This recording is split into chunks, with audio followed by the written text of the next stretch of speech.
What is జాగోరై? దానికంటే ముందు NTR mill గురించి కాసేపు మాట్లాడుకుందాం. ఎన్టీఆర్ మిల్ ఆల్మోస్ట్ ఒక సంవత్సరం కిందట మేము ఈ ఐడియా అనుకుందాం. సో ఇంత పెద్ద ఐడియా, ఒక పెద్ద ప్రోగ్రామ్, చారిటీ ప్రోగ్రామ్, 10 మందికి ఉపయోగపడే ప్రోగ్రామ్, జనాల్లోకి వెళ్ళేది అన్నట్టు నందమూరి తారక రామారావు గారి పేరు మీద నడిచే ప్రోగ్రామ్ కాబట్టి మన చుట్టూ ఉన్న వెల్ఫిషర్స్కి, ఫ్రెండ్స్కి, తర్వాత పోతే ఇండస్ట్రీలో కూడా మాకు తెలిసిన కొంతమంది పెద్దలకి, మన ఫ్రెండ్స్ పొలిటీషియన్స్ కూడా అయి ఉండొచ్చు. సో వాళ్ళకు కూడా వాళ్ళతో కొంచెం డిస్కస్ చేసినప్పుడు పెద్ద సబ్జెక్ట్ కాబట్టి అందరూ మెజారిటీ ఏమన్నారంటే, సో ఆల్రెడీ అన్నా క్యాంటీన్స్ రీఓపెన్ చేసింది ఆంధ్ర గవర్నమెంట్. సో చాలా సక్సెస్ఫుల్గా రన్ అవుతున్నాయి కదా. సో మళ్ళీ అదే కైండ్ ఆఫ్ ప్రోగ్రామ్ జనాల్లోకి తీసుకెళ్తే మీకు అంత ఆదరణ రాదేమో, మీ వాలంటీర్స్ కూడా మీతో అంత నుంచోలేరేమో అనే టైప్లో కొంచెం మాట్లాడారు.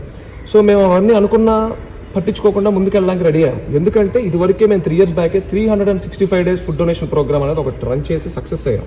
సో దాంట్లో మా తప్పులు కొన్ని తెలుసుకున్నాం.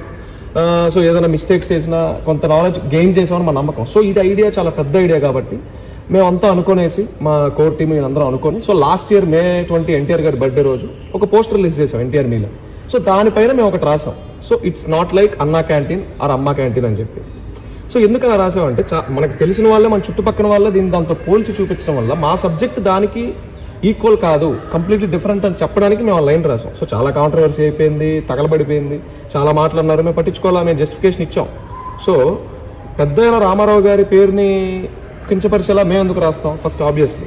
సో అర్థమైన వాళ్ళకి అర్థమైంది, అర్థం అయిన వాళ్ళకి అర్థం అవుతుంది. సో మేము అట్లా పట్టించుకోవాలి, మేము ముందుకు వెళ్ళిపోయాం. సో ఆల్మోస్ట్ ఆ ప్రోగ్రామ్ని ఇప్పుడు జనాల్లోకి తీసుకెళ్లే ప్రక్రియలో మనం ఉన్నాం.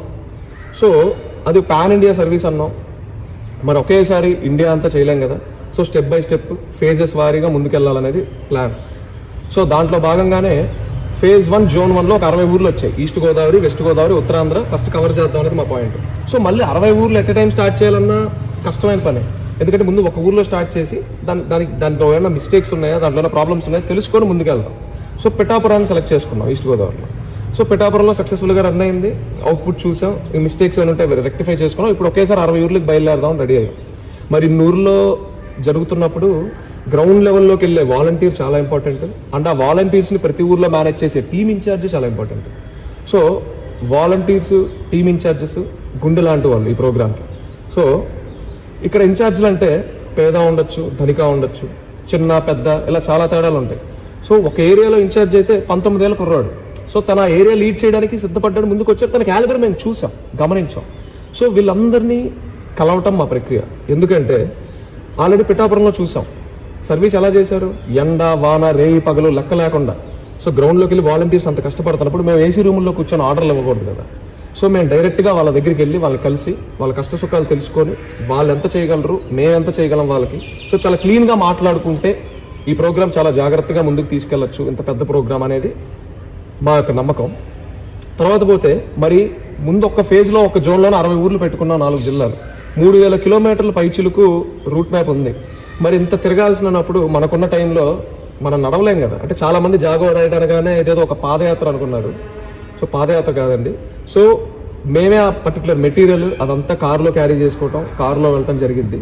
ఇంకోటి పోతే మా లగేజ్తో పాటు ఎన్టీఆర్ మిల్ బ్యాగ్స్ ఉంటాయి. ఎన్టీఆర్ మిల్ బ్యాగ్స్ అనేవి ఎన్టీఆర్ మిల్ ప్రోగ్రాంలో ఒక ఇంపార్టెంట్ ఎలిమెంట్. సో మేము దీని బ్యాగ్ అనం ఒక తల్లి గర్భంతో సమానం. ఎందుకంటే ఇందులో క్యారీ చేసే ఫుడ్ ప్యాకెట్స్ ఏదైతే ఉన్నాయో, ఫుడ్ ఆహారం అయితే ఏదైతే ఉందో అది ఆకలితో ఉన్నవాడిని వెతుక్కుంటూ వెళ్తుంది. మరి అలాంటప్పుడు ప్రతి ఫుడ్ ప్యాకెట్ మీద, తినే ప్రతి మెతుకు మీద నందమూరి తారక రామారావు గారి పేరు ఉంటుంది. సో మీ ఆశీస్సులు మాకు ఎప్పుడు కావాలి. ఇంత పెద్ద ప్రోగ్రామ్ జనాల్లో తీసుకెళ్ళాలంటే మీ బ్లెస్సింగ్ మాకు చాలా అవసరం. సో జై ఎన్టీఆర్.